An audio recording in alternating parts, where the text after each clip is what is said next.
बांधकाम दिसते. इथे आतमध्ये तलाव आहे.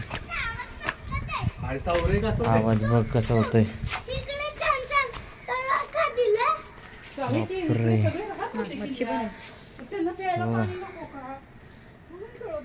आवाज बघ याच्यात कसा गुंजतो तो.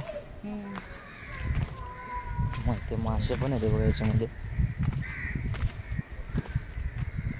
बघू शकता तुम्ही. हे मासे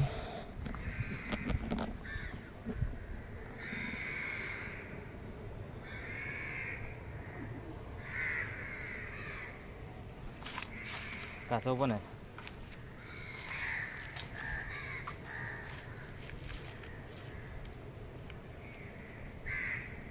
मला वाटतं पाण्याच्या खालून हे होत असतील ना, पाण्याच्या खालून